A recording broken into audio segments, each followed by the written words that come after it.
core of integral living is to find an aim of life.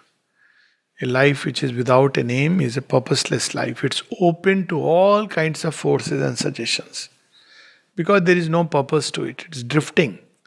But the moment we give life a purpose, we'll see that whatever be the place, whatever be the challenges, if you remember the purpose, you will move towards it. This is the core.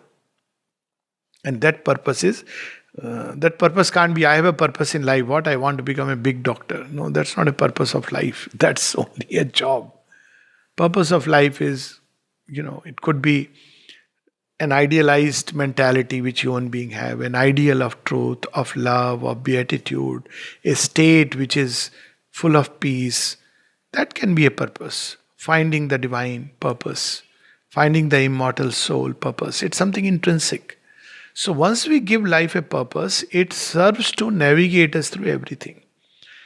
Even if you are in the worst kind of prison, you see, there is a little story where there was a man went to the circus and all the animals were there. So he goes and takes an interview. Of course, a story, take it like a story.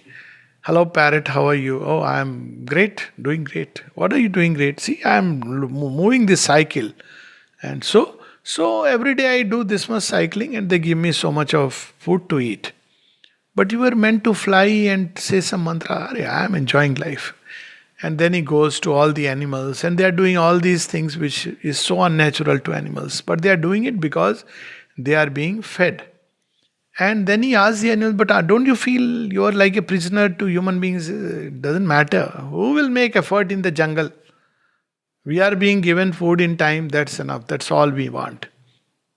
Then he sees one lion sitting around the fence looking to the other side. So he goes and asks the lion. This man knows animal language. Okay, by the way, there is an animal language and you can know it. So he goes and asks the lion, what are you doing? He says, the only thing that is worth doing. So what is worth doing? He says, I am trying to understand what is the nature of this net in which I am caught. Why? Because I want to be free. It's my nature to be free. But will you go into the jungle? You'll have to make effort. He says, that's what I am born for. Now you see, when we know that, why do we fall back from the purpose? Because we choose security and comfort over purpose. So because we choose security and comfort, now security is a need in human beings, but it should not become the goal of life. Security is needed, little bit.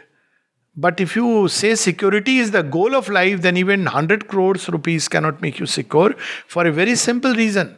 Because you may have all the money in the world and you step out and you see what happened to Princess Diana.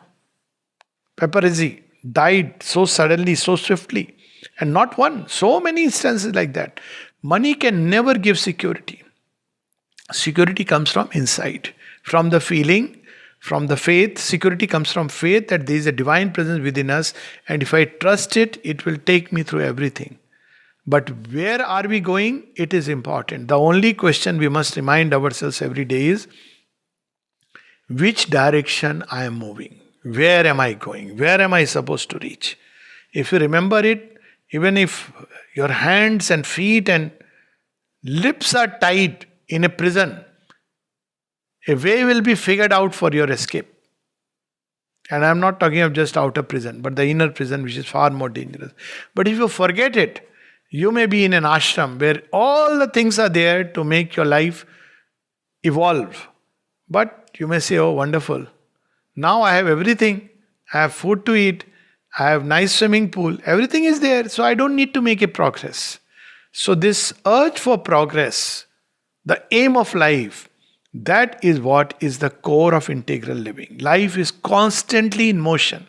Give it a direction and a purpose. If you don't give to life, life is by its nature movement. Life is defined as that.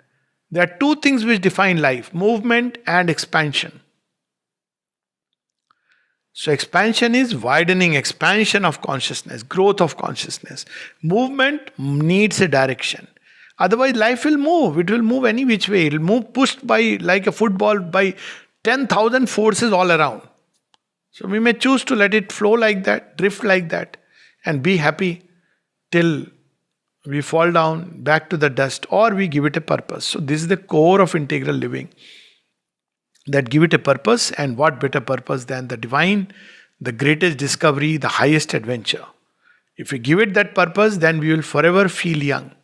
Because even toward the last breath, see, I often say the sign of a person's, if you want to know a person's worth, don't see anything outward, all this, you won't know. There are two conditions in which you will see a person's worth. First is how the person is during a state of crisis. You'll know a person's worth. And second is how he confronts death. A whole lifetime one may have lived doing all kinds of things, Sirsasana and Savasana, but in face of death, how he behaves. Is he afraid?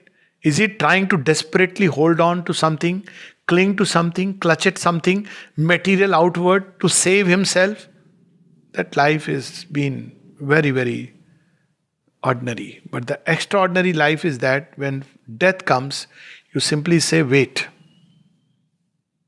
And death waits. And when you are ready, you say, okay, not you. I want the Lord to come and take me. And when He comes, you say, come. Hippe purre. That's death. So, but that's toward the end when Sri Aurobindo was asked that, it is said in the Gita that at dying time when you remember the divine, you get moksha. He says, yes, but don't disconnect it from the previous sloka. So what is the previous sloka? He says, remember me at all times and fight. Therefore, O Arjuna. So whatever has driven us during lifetime, that is going to be there present during our moment of death. And death, when we know we have lived a beautiful life, we know it's a moment of transition. Even if we didn't believe that there is something like a rebirth and all, you have lived a life which is beautiful.